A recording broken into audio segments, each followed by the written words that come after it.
Assalamualaikum warahmatullahi wabarakatuh. Halo semuanya, kembali lagi bersama aku. Pada hari ini aku akan menjelaskan mengenai tentang jalanan milik kita. Kenapa sih masih kita rusak? Nah, pernah nggak sih kalian berjalan di pinggir jalan lalu melihat sampah berserakan di mana-mana? Atau mungkin selokan yang dipenuhi oleh sampah, trotoar yang rusak, dinding yang dicoret, atau pengendara yang melanggar lalu lintas. Nah, mungkin dari sebagian orang akan menganggap hal ini sudah biasa karena kita sudah sering melihatnya, jadi kita akan merasa terbiasa. Padahal kalau dipikir-pikir lagi, kondisi seperti ini sangat amat tidak normal.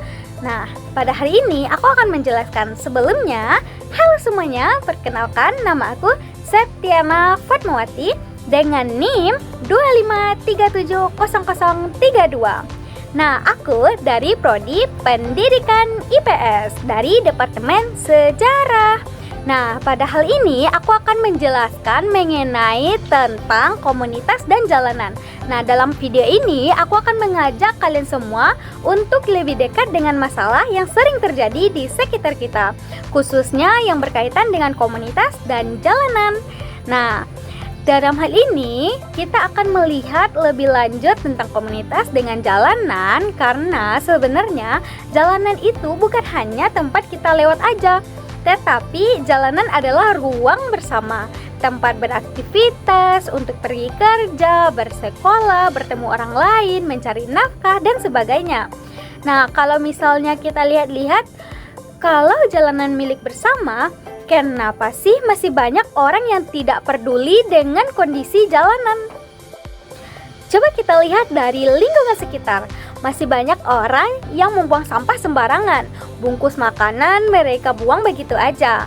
Atau orang yang membungkus plastik ditinggalkan di pinggir jalan. Bahkan ada yang sengaja membuang sampah ke selokan dengan merasa hal itu lebih praktis. Padahal sampah yang kita buang dalam hitungan detik bisa membutuhkan waktu puluhan atau ratusan tahun untuk terurai. Belum lagi masalah parkir sembarangan. Trotoar bahkan digunakan untuk pejalan kaki dipenuhi oleh kendaraan. Akibatnya para pejalan kaki harus turun ke jalan untuk mempertaruhkan keselamatan mereka. Kemudian ada sesuatu yang bikin kita kaget, yaitu banyaknya dinding sekolah, halte, taman kota, fasilitas umum, dan lain-lainnya dicoret. Mungkin hal ini kita lihat keren ya, tetapi kalau misalnya kita merusak fasilitas, hal itu tidak amat mencerminkan untuk kelayakan bersama. Tidak senonoh ya teman-teman. Masalah lainnya, adanya rendahnya kesadaran berlalu lintas.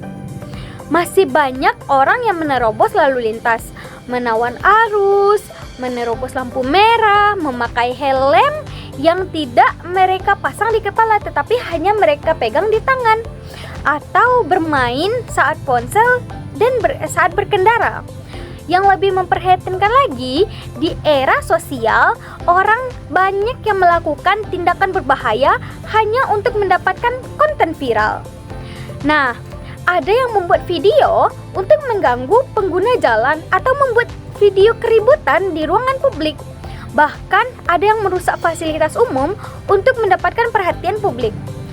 Nah, pertanyaan untuk kita semua, kalau misalnya kita melakukan hal-hal demi konten, apakah hal viral itu sebanding dengan kerugian yang kita timbulkan? Kalau kita jujur, masalah utamanya apa sih? Kurangnya jalan, kurangnya tempat sampah, atau kurangnya aturan? Ternyata masalah terbesarnya adalah kurangnya kesadaran. Karena setiap kita pasti beranggapan, cuma satu kali kok buang sampah sembarangan, cuma satu kali kok parkir di sini, cuma iseng kok. Padahal kalau misalnya ribuan orang berpikir yang sama setiap hari, maka masalah kecil akan berubah menjadi masalah besar. Karena setiap masyarakat akan menganggap kebersihan lingkungan adalah tanggung jawab dari petugas kebersihan. Nah, kalau misalnya masyarakat menganggap kebersihan lingkungan adalah tanggung jawab dari petugas kebersihan, terus penjaga dari lingkungan itu siapa sih sebenarnya? Padahal yang menjaga lingkungan adalah tanggung jawab dari semua orang.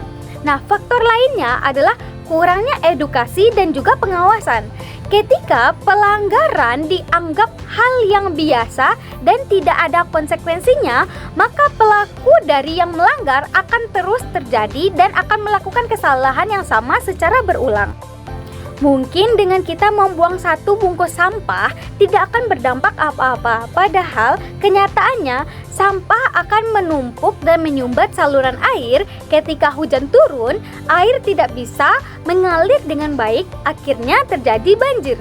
Banjir bukan hanya terjadi karena genangan air aja, tetapi banjir akan merusak aktivitas masyarakat karena rumah-rumah bisa aja terendam, kerusakan jalan, bahkan adanya yang kehilangan mata pencarian karena banjir. Lingkungan yang kotor juga menjadi tempat berkembangnya penyakit. Nyamuk berkembang, tikus semakin banyak, resiko penyakit mungkin akan semakin meningkat. Nah, selain itu, jalanan yang kotor membuat masyarakat merasa tidak nyaman. Bayangkan aja, jika ada tamu yang di luar daerah datang ke lingkungan kamu, tapi lingkungan kamu dipenuhi oleh sampah. Maka, kesan pertama yang muncul bukanlah kesan yang baik. Nah, yang paling mengkhawatirkan dampaknya adalah ke generasi mendatang. Kalau hari ini tidak peduli terhadap lingkungan, maka anak-anak di masa depan akan melakukan atau menerima kondisi yang lebih buruk dan lebih daripada yang kita lakukan. Nah, dalam hal ini siapa sih yang sebenarnya bertanggung jawab? Ternyata jawabannya sangat amat sederhana, yaitu kita semua. Dari pemerintah, petugas kebersihan, masyarakat, komunitas lingkungan.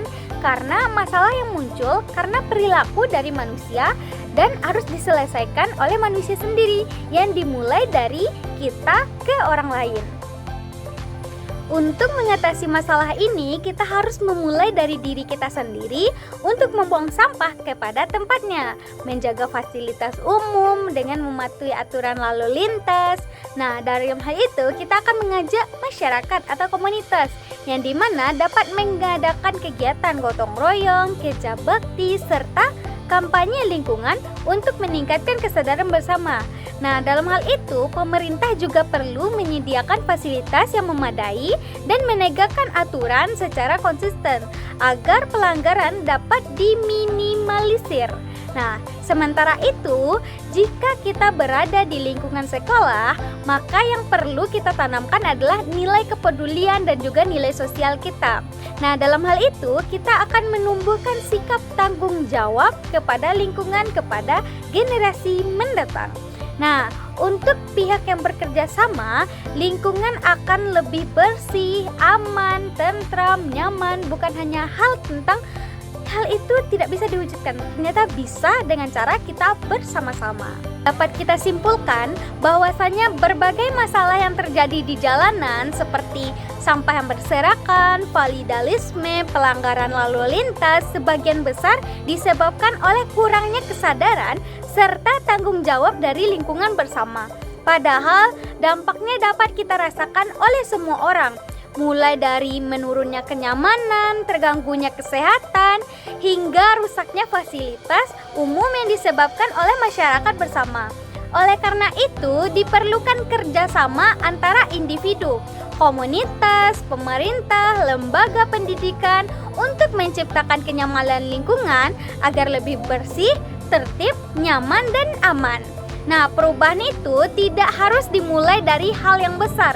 Kita bisa memulainya dengan ketindakan yang sederhana, seperti membuang sampah pada tempatnya, mematuhi lalu lintas, menjaga fasilitas umum agar lebih nyaman untuk sekitar kita.